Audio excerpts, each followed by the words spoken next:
Alright guys, should be going live any second here, so thanks for tuning in. It's the game plan video. If you're not a member, I do this video behind the paywall every day, Monday through Thursday. Friday I give my takes on the deeper dive, but I just go game by game and tackle single entry strategy and then do some mass multi-entry strategies. So looking forward to breaking down this today's slate with you guys.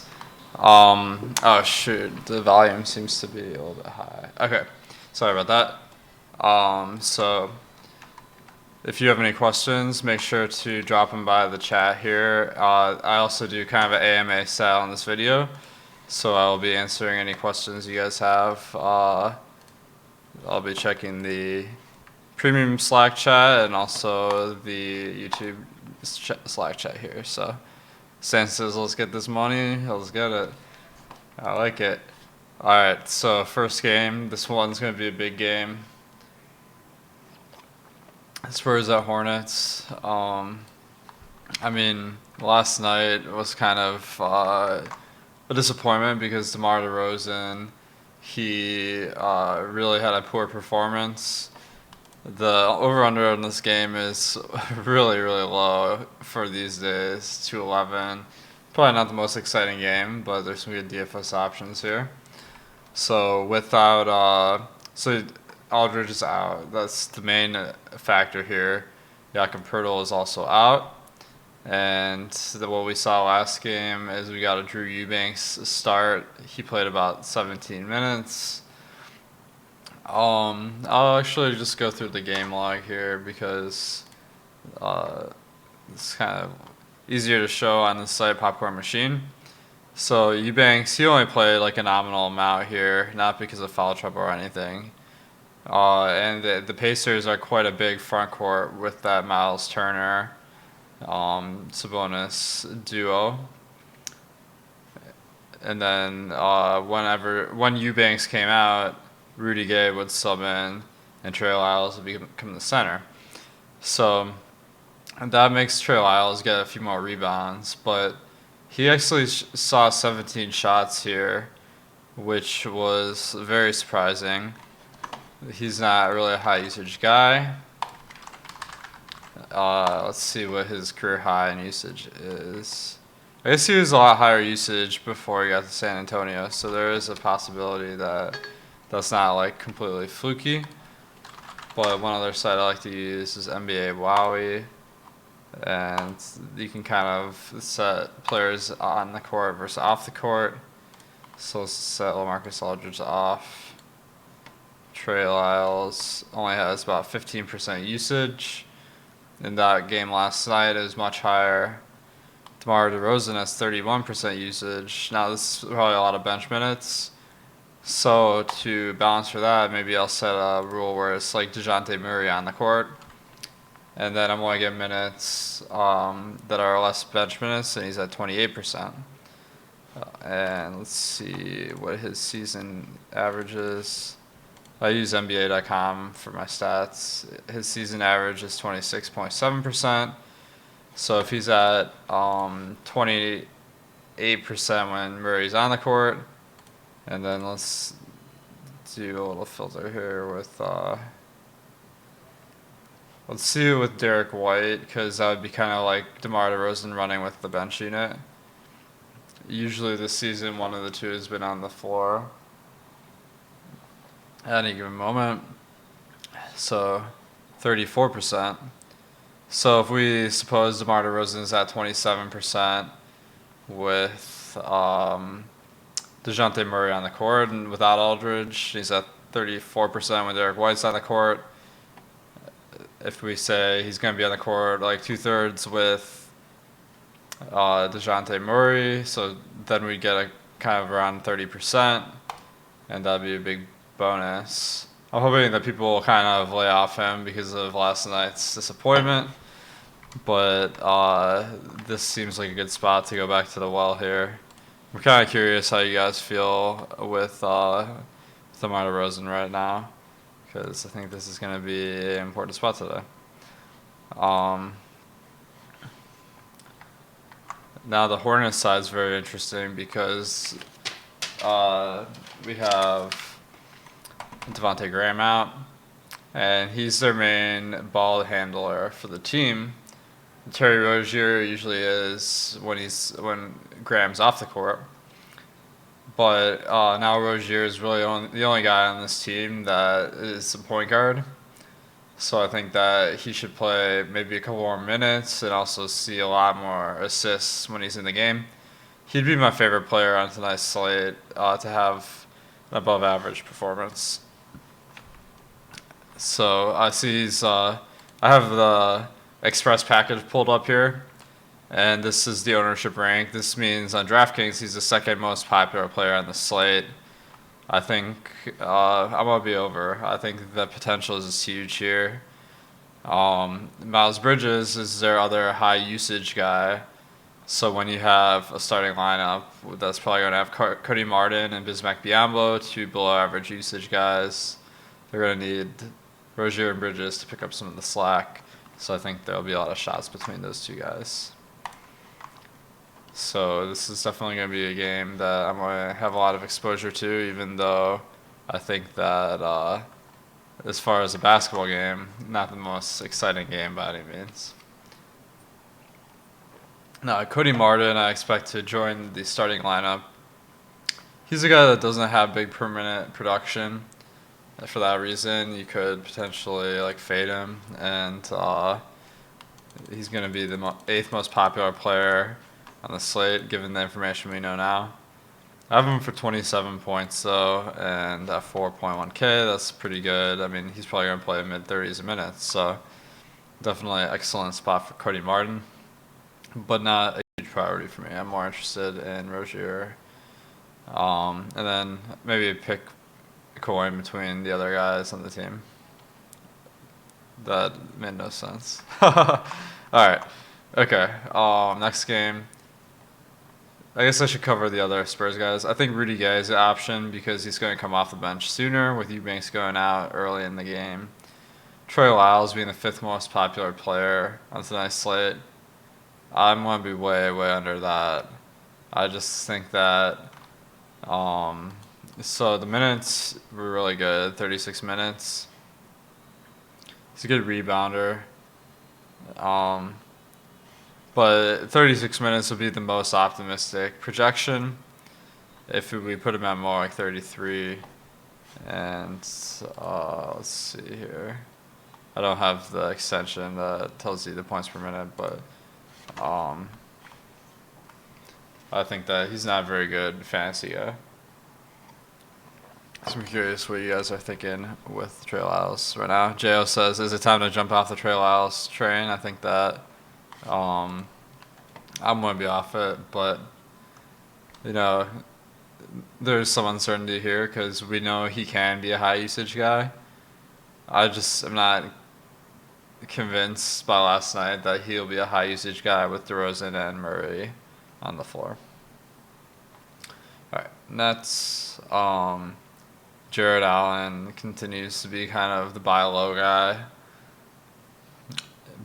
And versus Tice. Tice is kind of their smaller center, or undersized center. Not a tough matchup, so you could see them running out Allen a little bit. Well, he does play close to the basket, though, and DeAndre Jordan's kind of their close to the basket guy, so pretty neutral between these two guys.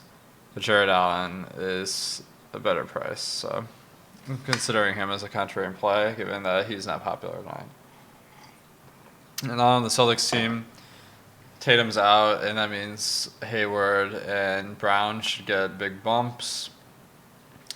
Smart as well should see a lot more minutes, but he's been seeing those with Walker out. Walker is on a minutes limit. It's not been disclosed yet what that means, but to me that means that he's not going to play huge minutes, and that would be a reason why I'm not going to have him in a GPP tournament. For cash, you could consider it, but he's not excellent play because of that minutes limit. Minnesota versus New Orleans, 130 team total for New Orleans. That is insane. I think that That's probably the highest of the season for any team if I had to guess. So, on the Minnesota side, Naz Reid, that's a guy that fouls a ton. This matchup is probably pretty bad for fouls with Zion on the other side. But I think that he's a GPP option because of how volatile he's going to be with the fouls. And also, with this rotation they have now where they have Favors and Zion at center, both bigger guys than James Johnson. So Naz Reid isn't the biggest guy either, though. So I guess one thing I do is I'll look at the weight of each guy, and that kind of, I feel like that's more relevant than height. Naz Reid's only 6'9". I guess there's only a 10-pound difference. And Zion, he's much heavier. So it could be a rough night for the Timberwolves centers here. Zion, great player, number one highest owned player on the slate right now, though. Let me go through the numbers here. So, on the season, he's had 29.8% usage, 11.8% assists. He's not a good rebounder. Only 11% defensive rebounds. So, I think that 7,700 price tag is pretty reasonable. So, the one thing about Zion, let me double check a spreadsheet here because. Okay, so he's only averaged 1.7 steals plus blocks over every 100 possessions, so he's pretty weak in that area. So I think Zion's going to be one of the stands I'll take if he remains the most popular player in the slate, because I think that is way overvalued. Alex, this is about as exciting as Chex Mix. Thanks, Ryan.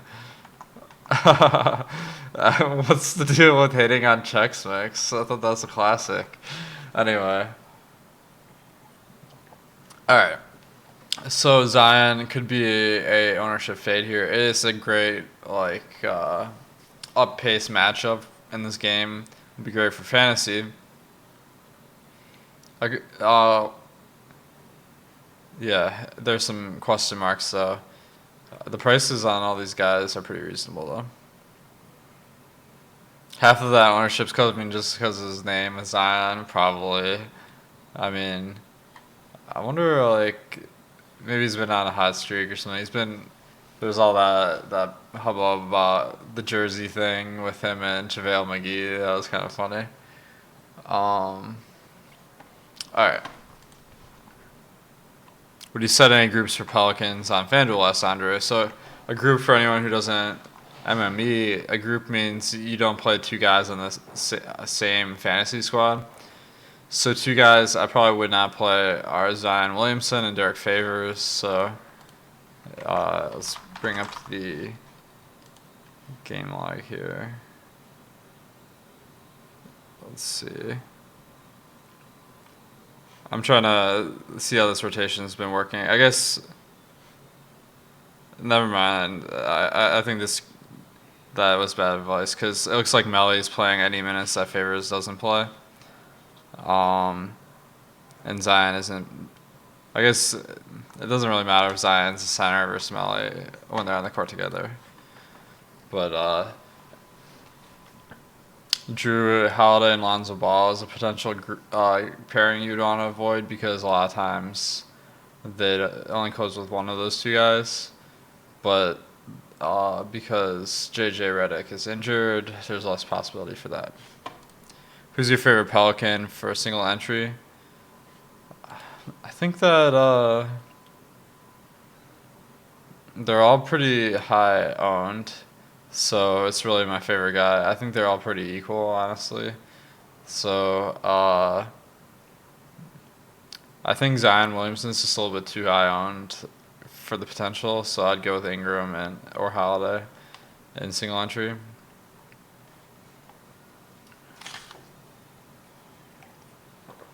Clippers Thunder, that's a great matchup, but probably not great for fantasy. Both teams are pretty good defensively.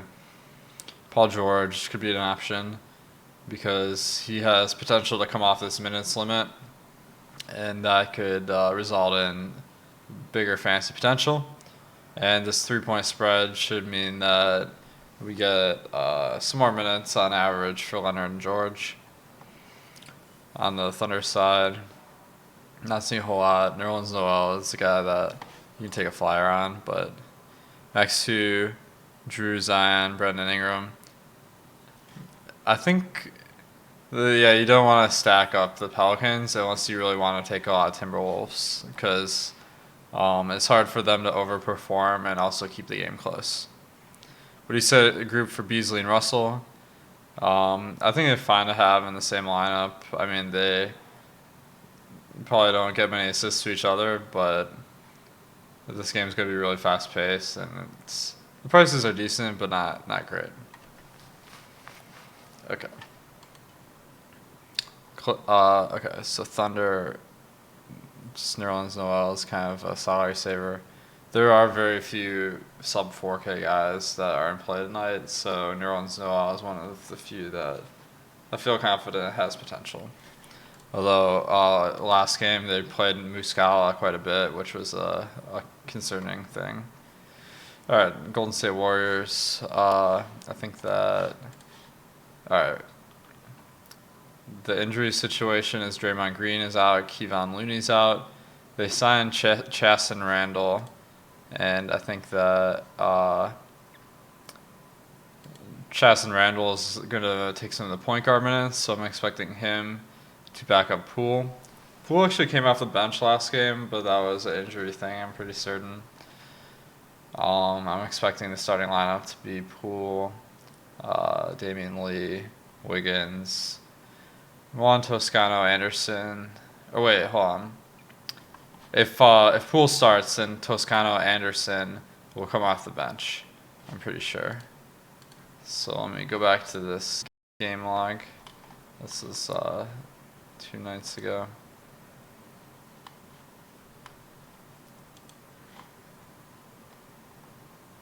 So I was a little bit surprised that Poole came off the bench in this game.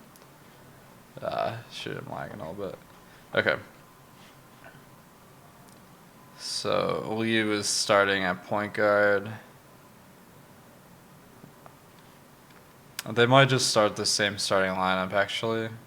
I'm trying to think of why they would start Bender and Chris. Because to me, the most logical thing to do would be have Bender back up Chris. So this starting lineup, I feel like could change tonight. But I think Chris's potential is pretty good. If they run out the Dragon, Bender, Chris front court starting lineup, that means Chris is going to have to play a lot of minutes, and he should be a good play. On Denver, let's see. Nikola Jokic's price has come down to a point where you can play him. 11th most popular player in the slate, though. I don't know if I see that. Jamal Murray is really cheap, so he's getting a price bump. Golden State doesn't really play fast, so the matchup isn't amazing, but... Oh, guys, if you can hit the thumbs up here, much appreciated. That'll help us get some more people to see this video for the first time. Toronto. So this is one of the spots that's kind of in flux because Ibaka and Van Vliet are questionable right now. And we're not going to really be able to use this team until we have some sort of idea who's going to play. But Ibaka 6,100, that's way too cheap. I'd be pretty interested if he plays. OG, he got really lucky the last game, had that huge performance, so he's not someone I'm going to consider today because that was just too fluky. Norman Powell got huge minutes, though, so he'd be someone that I'd be more interested in if Van Vliet is out of this game.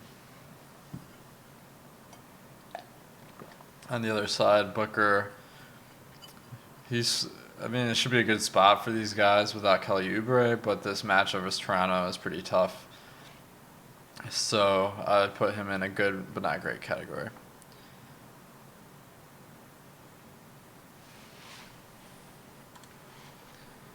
All right, Philadelphia, 13-point dogs to the Lakers. That's pretty interesting.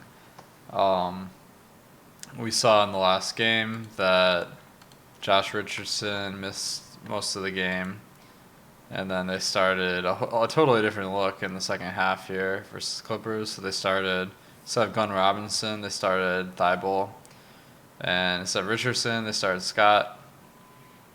So, I mean, this is your best guess that the starting lineup is Milton, Thibault, Harris, Horford, Scott. Although that is kind of a big lineup. It seems redundant to have Harris, Scott, and Horford start. But so the Lakers, they start AD at the 4, and then the 3 is Bradley and Green. So a little bit smaller.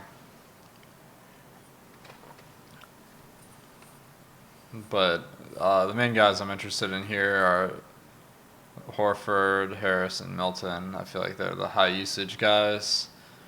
Horford should pick up a lot more assists with some of the injuries. And the prices have come up though, so given the tough matchup, it's not the most appealing. Lakers side, LeBron got a price hike with AD questionable, but AD is probable now. So I could see playing some Anthony Davis, but the value on today's slate isn't all that great. So I'd probably just steer clear of this game, or especially the Lakers side. All right, Wizards, Beal at 10.4K. Sacramento's not a good matchup. I mean, it's like about average, I'd say. So Beal's is still way too expensive at this point on DraftKings. The one guy I'm interested in from this team is Thomas Bryant.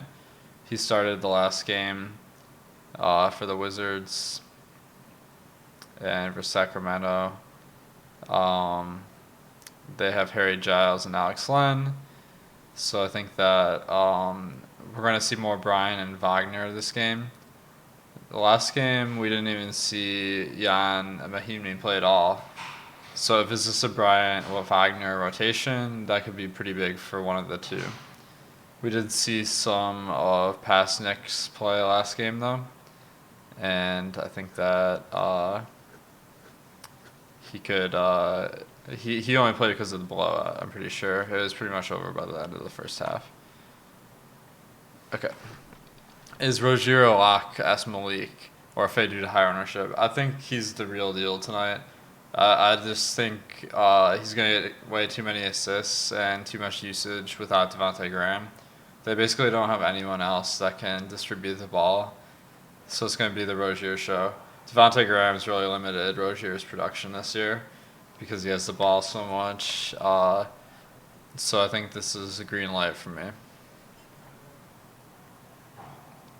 All right, Sacramento.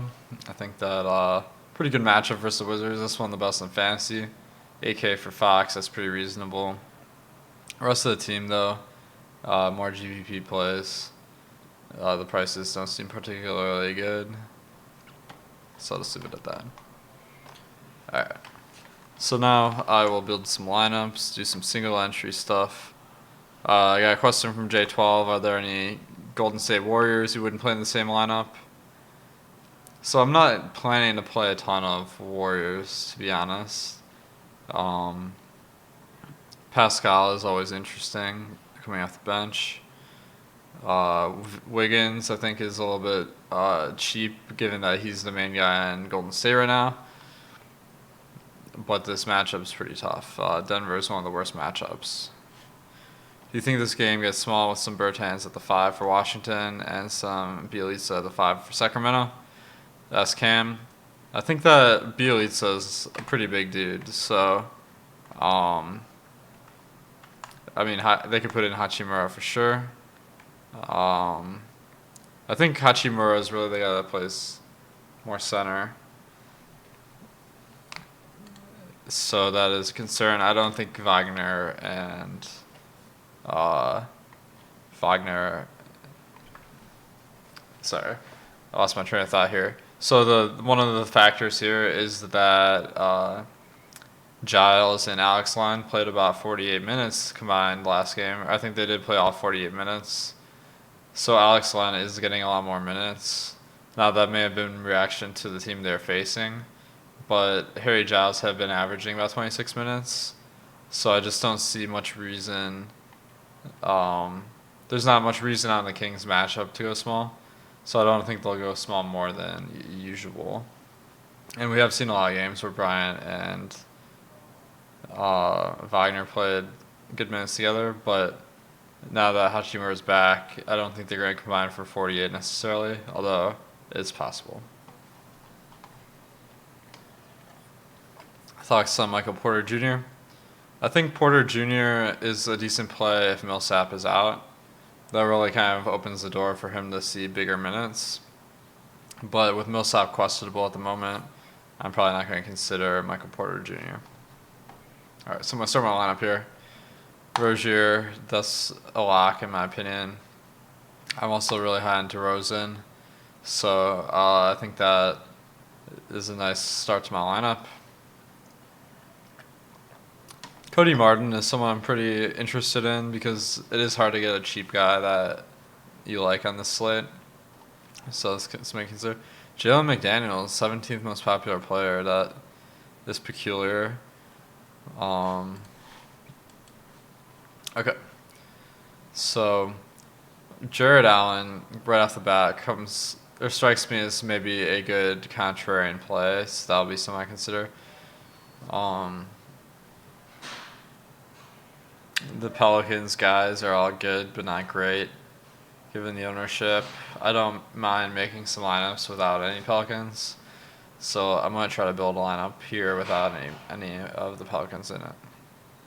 I think that if the game blows out, that could easily work. All right, so Korkmaz at 4K, that's kind of appealing, although his minute upside might be a little bit limited off the bench.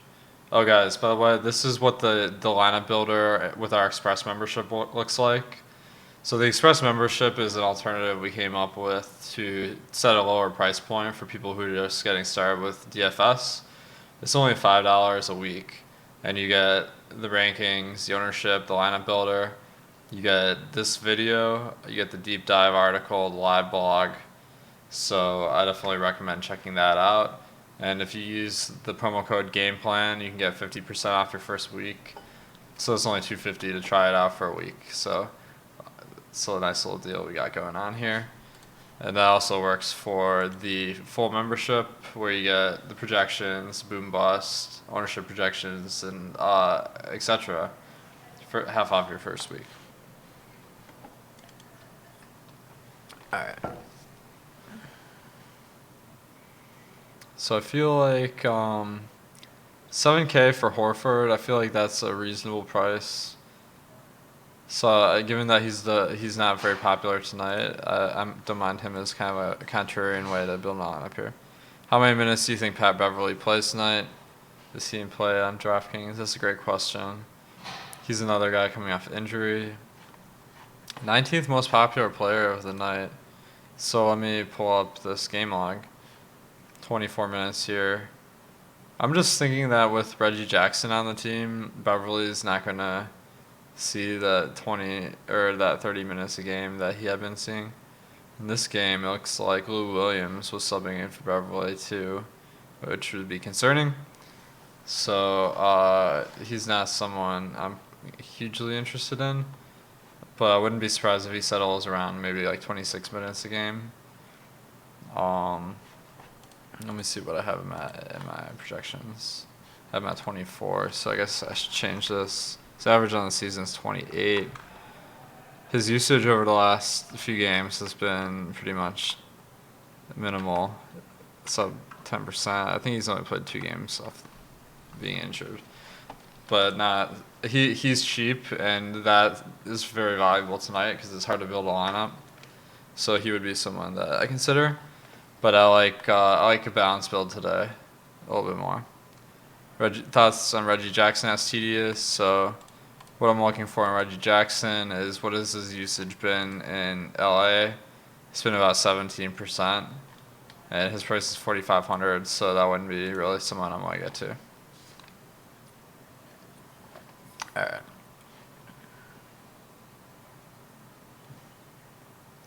So I feel like I'm going to need Patty Mills, 3,300. He's actually someone that could benefit from Eubanks starting if they go small, as well as Lonnie Walker. I don't mind taking a stab on Lonnie Walker at 3,100. That should give me some lineup flexibility, help me pay up for some guys. In this past game, I saw that the minutes were pretty good. In the second half when, let's see.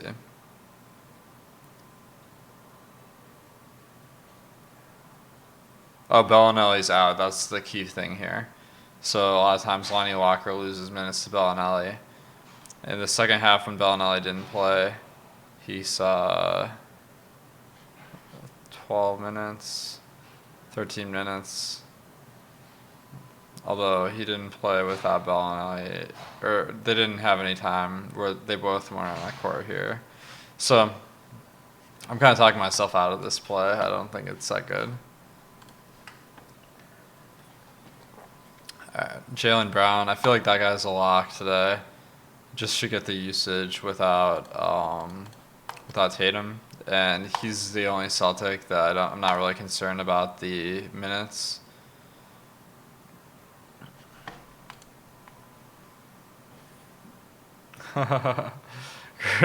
Rick is saying he gets the he has his when he types awesome, he gets auto-corrected Awesemo. That's pretty funny.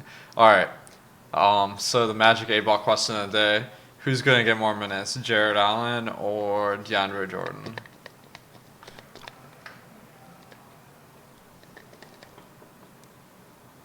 Most likely. That doesn't really help out very much. So I think that maybe I just won't pick either one. Alright. Can you run Brown and Hayward together? Yes, absolutely. I'm only worried about running guys together if they both back each other up. So I feel like maybe picking a Pelican here makes sense since they're all relatively cheap. Since Zion is so popular, maybe I will just take Ingram. He's a little bit less popular, and I feel like they're about equal as far as how good they are in fantasy. I need some cheap guys here. So Noel's an option.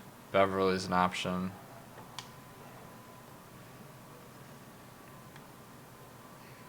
Jamal Murray, pretty reasonably priced. This is where it gets tough to actually like build a lineup, is these cheap guys. I feel most confident in Korkmaz. Although I don't think he starts, he could. And given that Alec Burks is so popular, like I don't really understand that. So since there's no value plays I really love, I'll take a shot on Korkmaz. 5,300 left. That'll get me two pretty decent players, I'd say.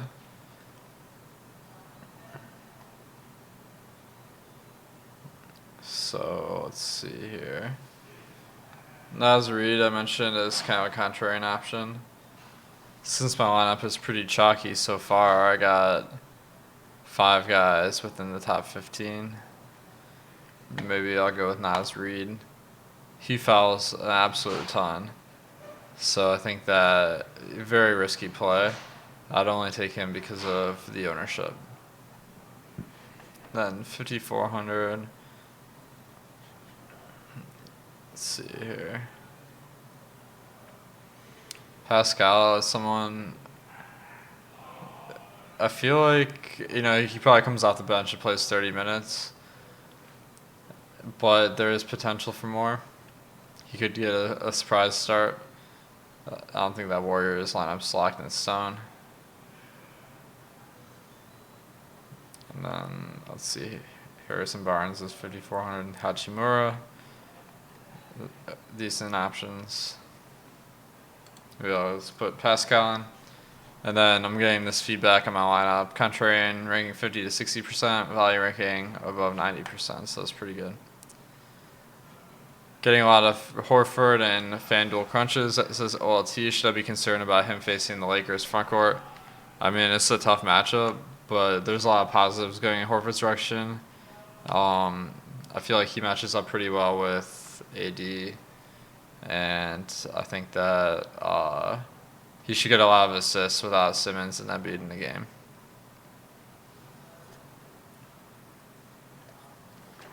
All right. Let me build a FanDuel lineup here.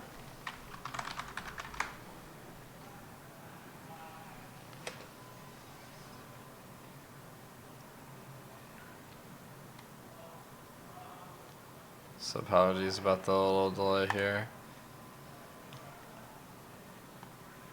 It's FanDuel, much easier to build a lineup tonight, as always. So probably not going to dig super deep to guys like Cody Martin, even the good plays. So Jaylen Brown and Rozier are probably the two guys I start my lineup with. They're just way too cheap. Hayward as well. 6K, that's a great price, although I do like Walker being out a little bit better than Tatum being out for Hayward because he does get more dishes with Walker out, I think. Then, let's see here.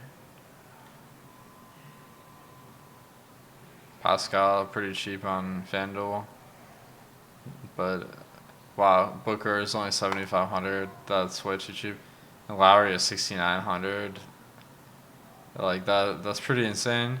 Although I like him a lot if Fred VanVleet sits. If Fred VanVleet plays, probably not as enticing. And then Horford, he's not even that popular. Fifth most popular for power forward, so that's nice. Maybe there's just too many good plays here. Like Bealey's at 4,800. He's someone I'm not totally confident in because he does get benched a decent amount. I had a question from Christian.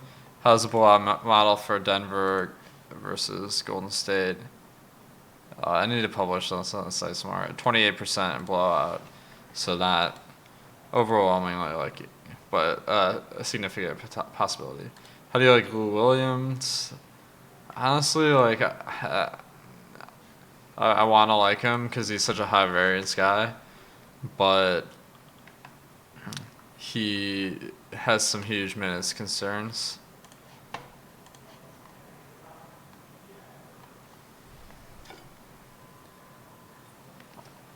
Alright.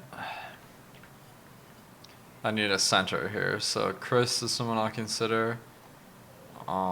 Favors for he's a super high variance and he's second most popular, so that's a concerning sign there.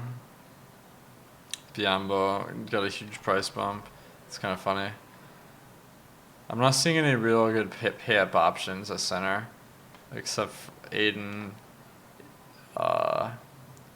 Maybe the way I'll make my lineup different here is I'll pay up for Jokic. Not a great value, but it should give me a different build from everyone, since they're all paying for guys like Aiden, who's 2K cheaper, and then you got let's see, who are the other popular ones? Favors, 5,300. So if I get the expensive center, I have a good shot to get the highest score at the position, and he's not that popular. All right. Now I need a shooting guard.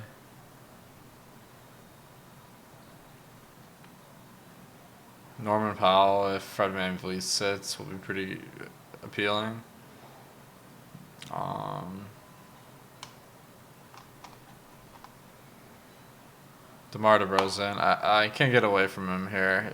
I feel like he's going to be too unpopular because of last night. I am going to need to get a little bit cheaper guy at power forward here, though. So I think I might go for PJ Washington. I think he stands to benefit from some of these guys in Charlotte being out because sometimes he doesn't close the games and stuff. Actually, maybe he just picks up extra minutes when some of the guys are out. I'm not sure exactly, but he can vary anywhere from 28 to 36 minutes. Honestly, like FanDuel, would you take Fox over Lowry in the event Van Vliet plays? So that's a good question.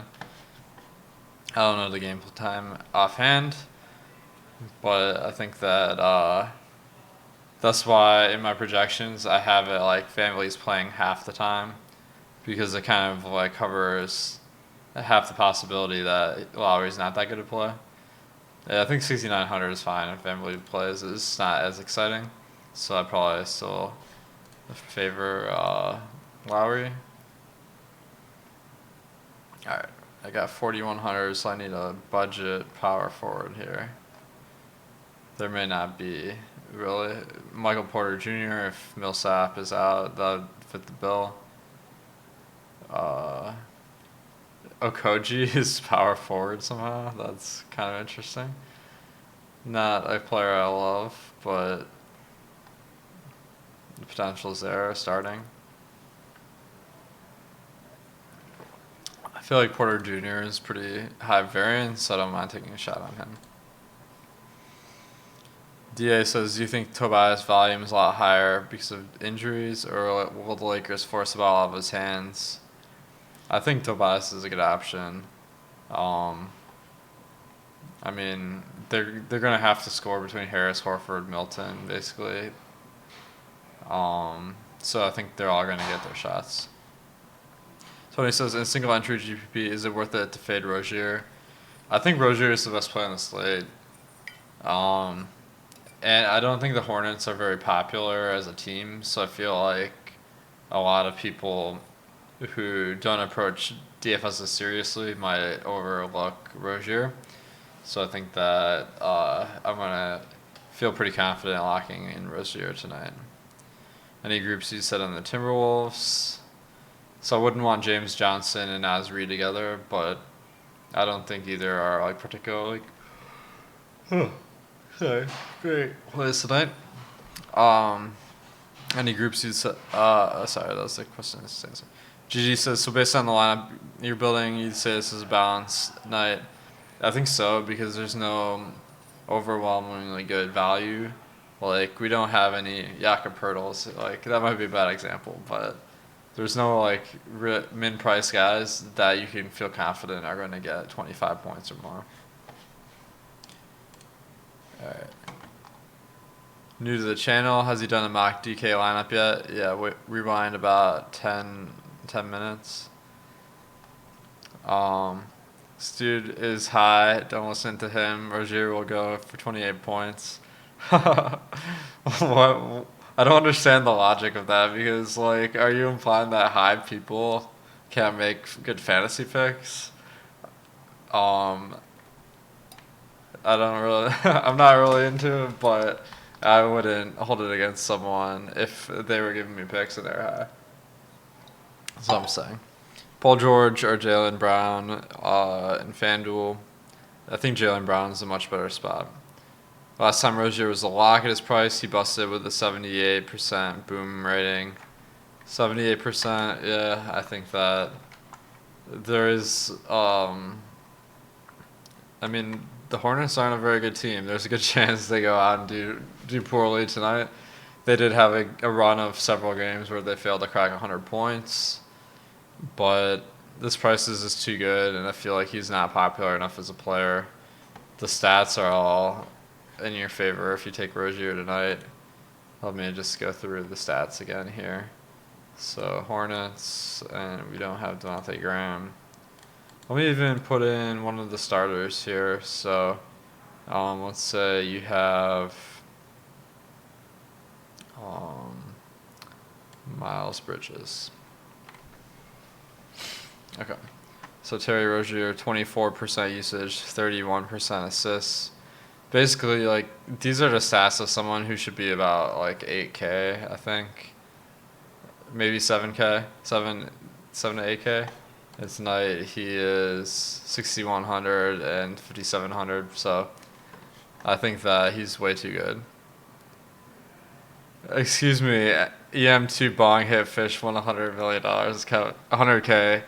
This is Kevin. Yeah, that's a good point. Alright, guys. Thanks for tuning in here. Again, if you don't have a membership, make sure to use the promo code GAMEPLAN when you're signing up. Get half off your first week. You can get the Express membership for $5 a week, and that gives you access to a lot of the basic tools. Or you can get the full membership. That's $60 a month. And make sure to tune into the deeper dive on our channel starting in 12 minutes. We got Adam and Laffy breaking down today's slate, followed by Live Before Lack. So we got a lot of great content out here for you guys, and good luck tonight.